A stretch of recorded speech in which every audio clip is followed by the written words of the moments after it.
السلام عليكم، مرحبا بكم في القناة وفيديو جديد. اليوم إن شاء الله غنحضروا مع بعضياتنا جوج ديال الأنواع من الحلويات المغربية التقليدية. غنحضروا الغريبة ديال القرقاع أو الجوز، وغنحضروا أيضا غريبة اللي غنفندوها في اللوز وجوز الهند أو الكوك، وغنزينوها بالكونفيتور أو المربى. نبداو إن شاء الله بالغريبة ديال القرقاع أو الجوز.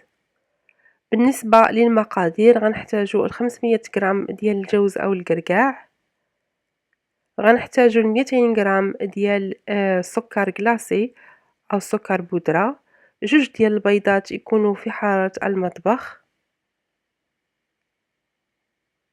غنحتاجو أيضا ملعقة كبيرة ديال الكونفيتور أو المربى ديال المشماش، غنحتاجو ملعقة كبيرة ديال الزبدة، واحد القبصة ديال الملح، ونصف ملعقة صغيرة ديال الخميرة الكيماوية أو البيكين باودر. بالنسبة للتزيين غنحتاجو لواحد 200 غرام ديال السكر بودرة أخرى، وغنحتاجو أيضا واحد الكاس صغير أو زلافة صغيرة ديال الماء زهر.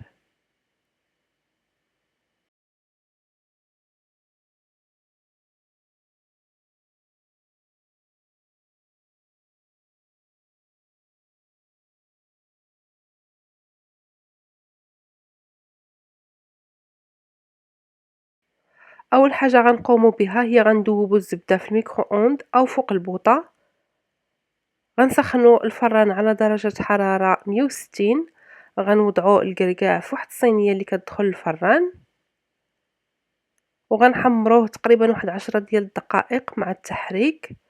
ضروري ما نبقاو نحركوه باش يتحمر، ماشي ضروري نحمروه بزاف حتى يتبدل اللون ديالو، غير نبداو نشمو الريحة ديالو كيتحمر في الفران، صافي نطفيو عليه ونخرجوه من الفران ونخليوه يبرد واحد 5 ديال الدقائق.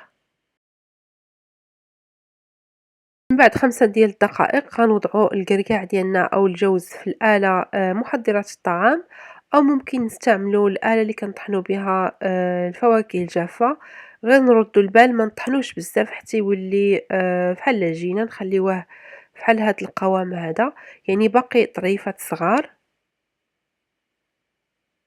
من بعد غنوضعوه في يا إما في القصرية أو في زلافة هكذا كبيرة،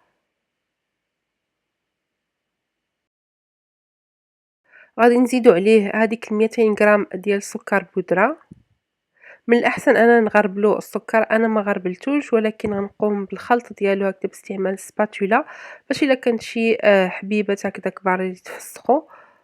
غنضيفلو جوج ديال البيضات والمعلقة ديال الكونفيتور أو المربى ديال المشماش، المعلقة ديال الزبدة اللي ذوبناها وخليناها بردات واحد 2 دقائق، وهذيك القبصة ديال الملح ونصف ملعقة ديال الخميرة الكيماوية أو البيكين باودر، وغنخلط مزيان هاد المقادير هادي.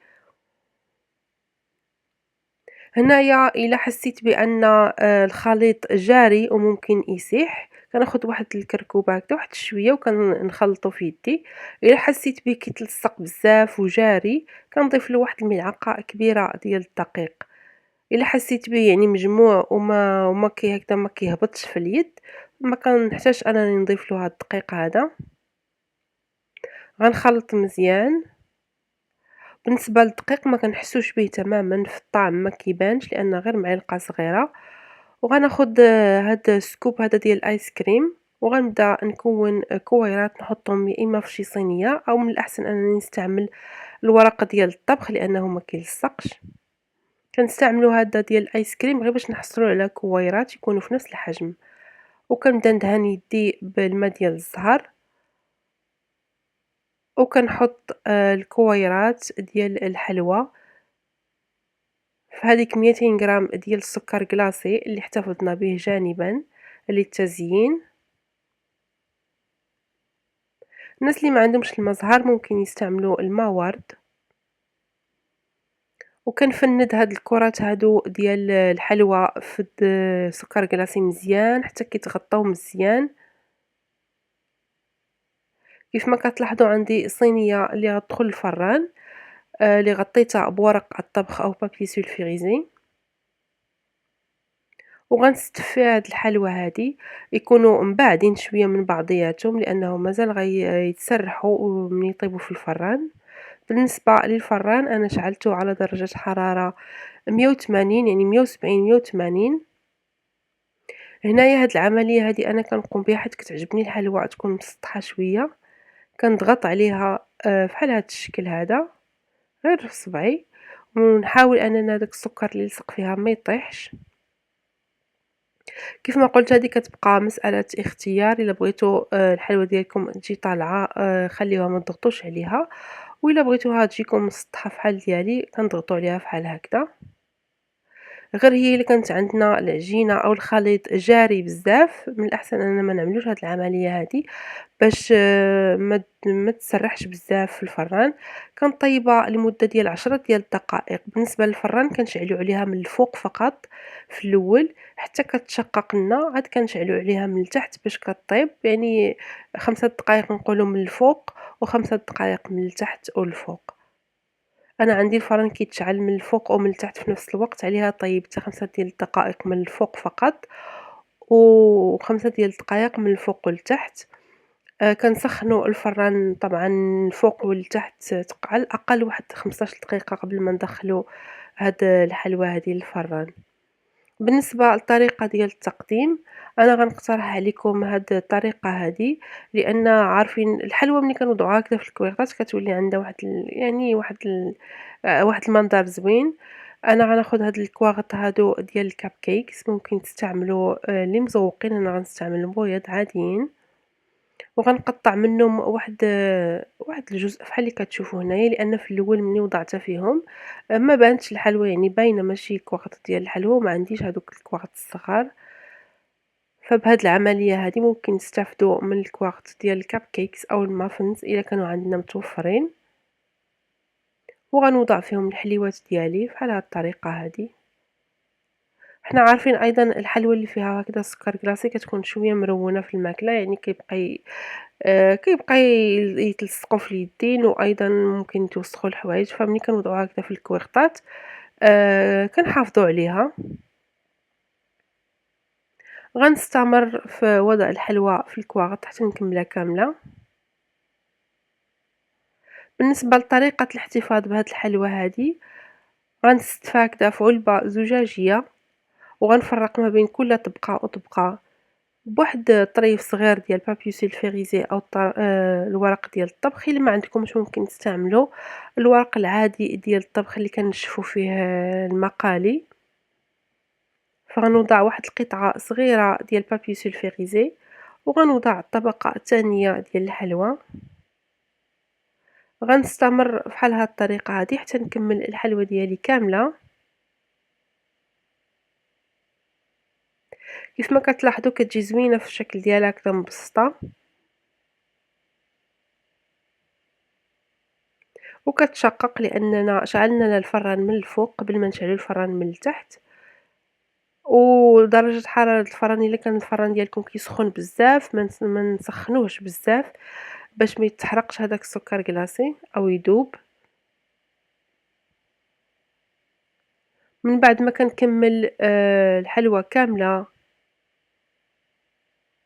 في العلبة، هاد الحلوى هادي ممكن نحتفظوا بها في الثلاجة، أو ممكن طبعًا نعملوها واحد الأسبوع يعني خارج الثلاجة ما كتوقع لها حتى شي حاجة.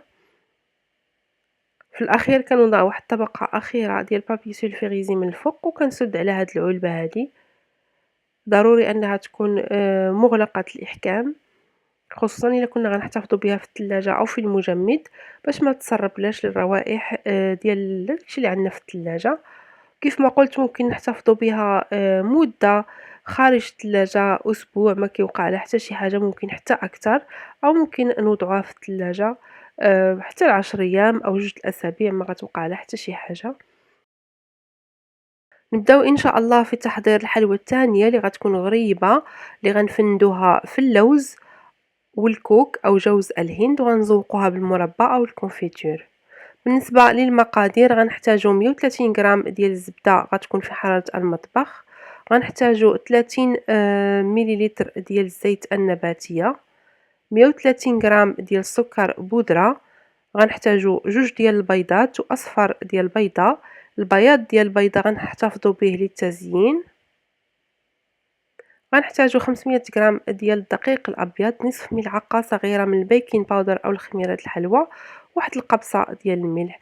بالنسبة للتزيين غنحتاجو تقريبا 100 غرام ديال الكوك، 100 غرام ديال اللوز المبشور، والأبيض ديال البيضة اللي احتفظنا به.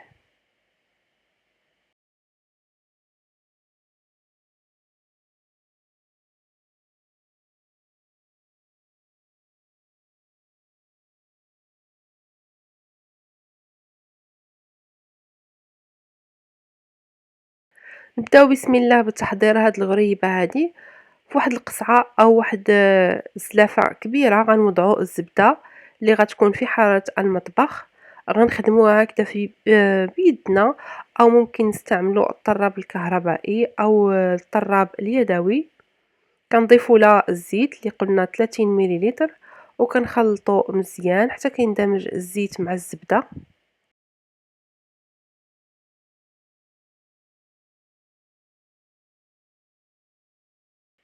من بعد غادي نضيف 2 حبات ديال البيض زائد صفار البيضة،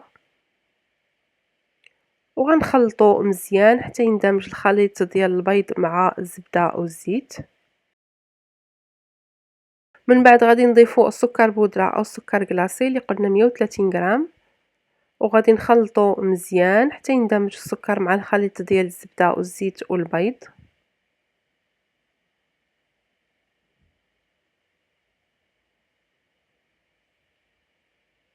غنضيف نصف الكمية ديال الدقيق اللي هي 250 غرام، وغنضيف نصف ملعقة ديال البيكنج باودر أو الخميرة الحلوى، وهذيك القبصة ديال الملح، وغنبدا نخلط فقط حتى تندمج هاد العناصر هذه مع بعضها، يعني الدقيق ما يبقاش هكذاك ناشف.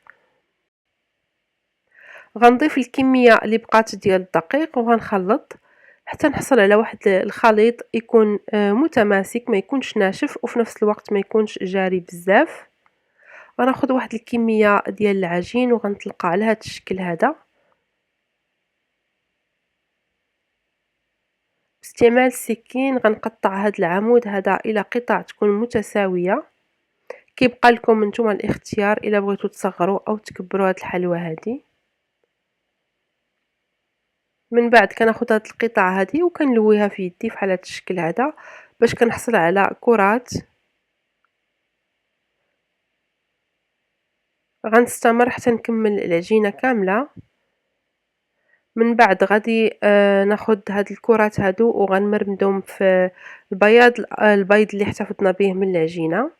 طبعا طربناه واحد شوية، وغندوزوه في اللوز المهرمش.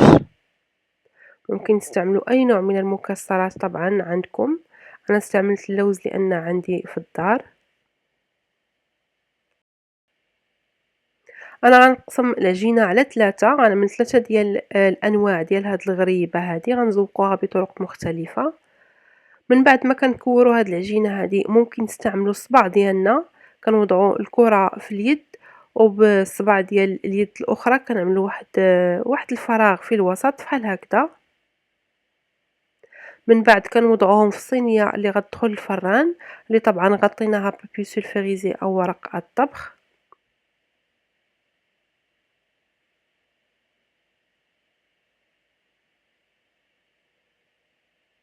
كنستمروا حتى كنكملوا الكميه كامله بحال هاد الطريقه.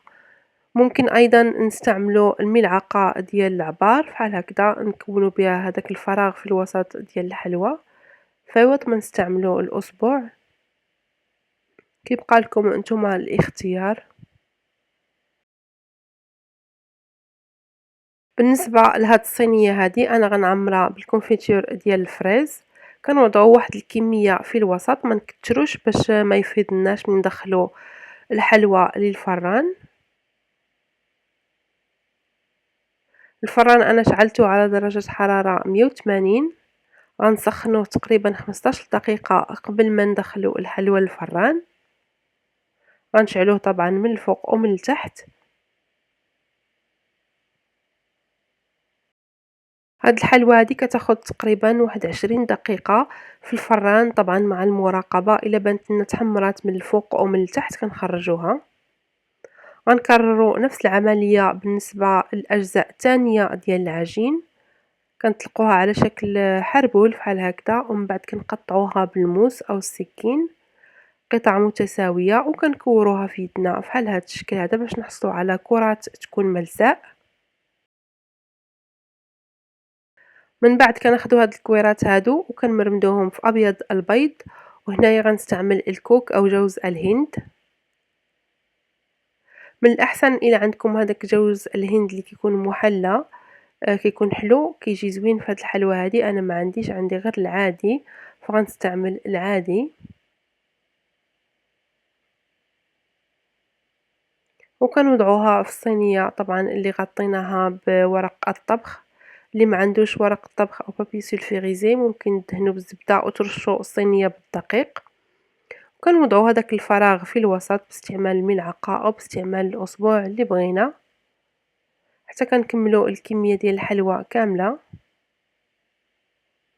بالنسبه لهاد الحلوى هادي انا غنزوقها بطريقه مختلفه. غنستعمل هاد الحلوى المعسله. غنوضع واحد الكميه في الوسط. كيبقى هادشي اختياري، ممكن تستعملوا المربى فقط لتزيين هاد الحلوى هادي. غنكمل حتى نكمل الكميه ديال الحلوى كامله. غندخلها للفران نفس درجة الحرارة تقريبا 180. هنايا كتشوفوني ضفت شوية ديال الكوك من الفوق باش يبقى باين. حتى هي ايضا غتاخد تقريبا واحد 20 دقيقة في الفران وغنخرجوها. بالنسبة للجزء الثالث ديال العجين عملته بنفس الطريقة، يعني عملنا واحد الحربول قطعناه وشكلناه الكرة على شكل كرات. عملنا واحد الفراغ في الوسط من بعد ما فندنا هاد الحلوى هادي في ابيض البيض وايضا في اللوز مهرمش.